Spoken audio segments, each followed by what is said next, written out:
Hey, this is Off the Cuff, and I'm Steve from TorahFamily.org. You know, there are times in life when some things just seem so out of reach, or maybe like it's just not your cup of tea, if you will. And though you may have an interest in something, for whatever reason, it can feel like it's just beyond your comprehension, thus giving all the more reason to look away and go do something different in a different direction. Yet, how many times have we done something that we just knew was going to be hard, only to find out afterward it was not only easy, but it was enjoyable? That being said, Psalm 19, verse 7, "The law of Yahweh is perfect, reviving the soul. The statutes of Yahweh are trustworthy, making wise the simple." I grew up in the city all my life. From the day my parents brought me home from the hospital, I've lived in the city. In fact, I lived in that same city all my life until we moved to the country life in Costa Rica back in 2012. But even now, we're back in the city. Now, while growing up in the city as a young boy, I always wanted to live in the country. I was just a city slicker who deep down wanted to be a country boy. My dad was a country boy, and I suppose that's probably why I wanted to be one too. Hearing all his stories about growing up in the country just made it sound so cool, I guess, and fun, especially coming from him. Then, when we got together with family, I loved hearing everybody else's side of those same stories. The next thing we knew, everybody was crying because of laughing so hard. Everyone was talking about the glory days of yesteryear in the country. Who wouldn't want to live in the country after good times like that? Well, after all those years of wanting to be a country boy, I finally got the chance in Costa Rica. At one time, we had 32 chickens and 2 lambs. It wasn't a farm like my dad was on, but it definitely wasn't living in the city either. And, the funny thing was, I had no idea what I was doing. We were just really figuring it all out as we went. So while living in the country, I was still just a wannabe country boy.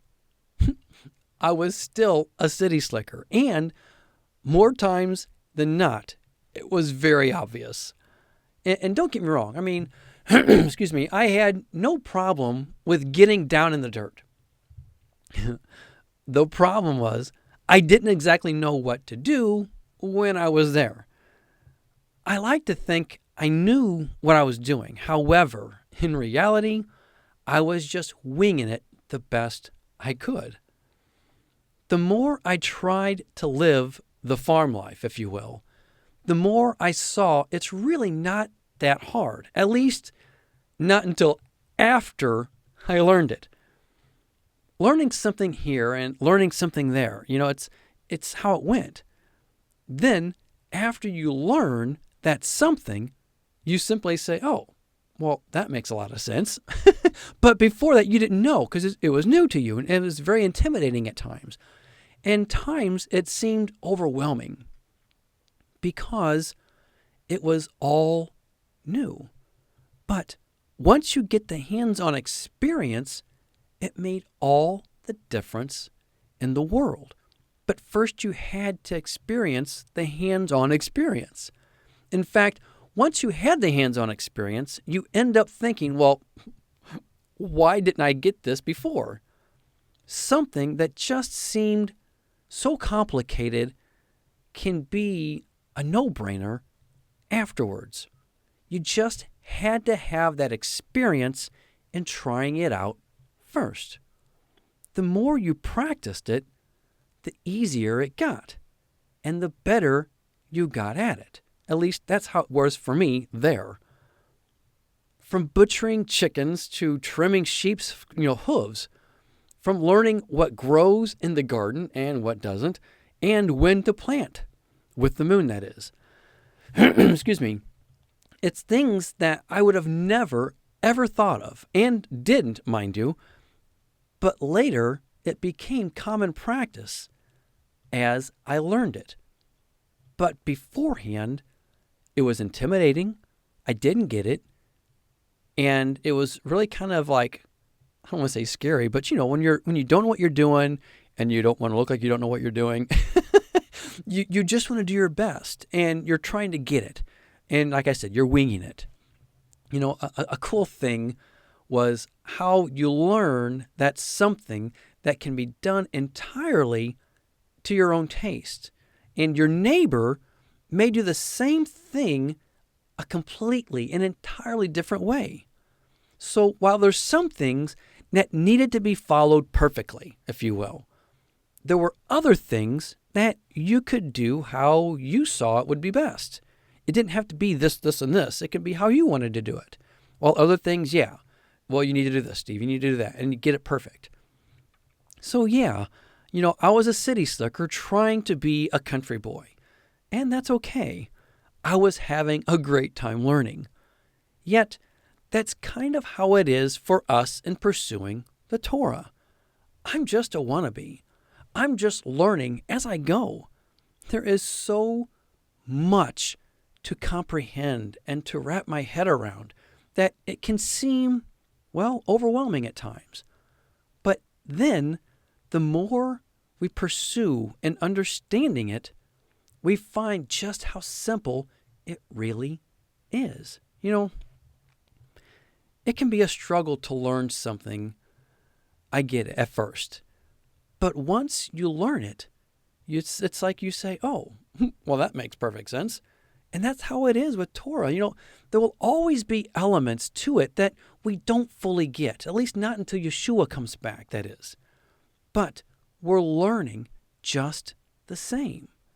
And it's amazing how the Torah ties everything together.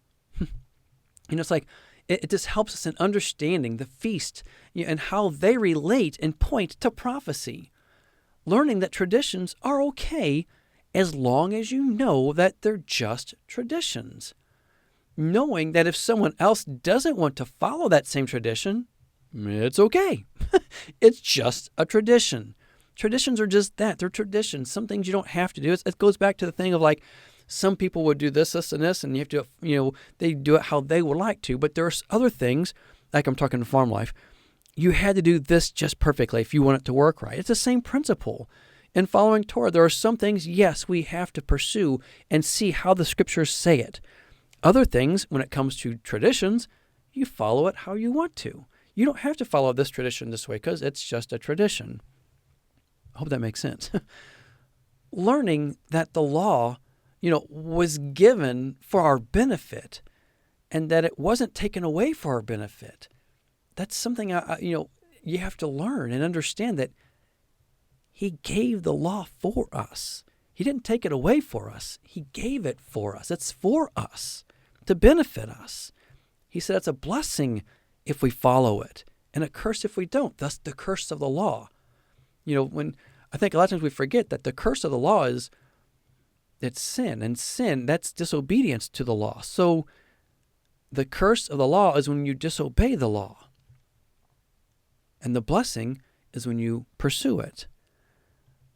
Learning to apply what we can do, put into our lives today, is truly wanting to please our Heavenly Father. That's what it's about, is wanting to please Him. I have to tell you that it's fun. It's in learning and growing what He shows us in the Torah. There's such a joy in it. It's a new way of seeing that He has given us the instructions for life. And it's a joy to pursue it. Since coming to Torah, I have grown so much in understanding how the scriptures truly do all tie together. So, I'm just a wannabe. I'm just learning as I go, relying on His grace and His mercy to show me the way as I go. Just as the new believers in the book of Acts learned with each passing Sabbath when the Torah was being read. That's how they learned. Every Sabbath when Moses was being read, that's the Torah. They learned and grew 1 week at a time. And I got to tell you, that's the way it is for me right now. Each passing week, I'm learning and growing in the Torah. I'm trying to. Maybe not as fast as I should, but I'm trying. Finding just how something that can appear so difficult can really be made simple. We hope you come to find that as well. Again, Psalms 19:7. The law of Yahweh is perfect, reviving the soul. The statutes of Yahweh are trustworthy, making wise the simple. When we pursue His truth, it may seem overwhelming. It may seem like you've got to be wise to get it. But when we pursue it, He will open our eyes one step at a time.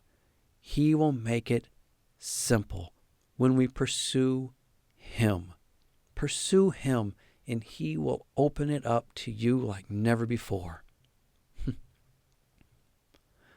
Well, that's all I have. Think about it. Pray about it. But more than anything, be a doer of the word and not a hearer only. Until next time, Shalom.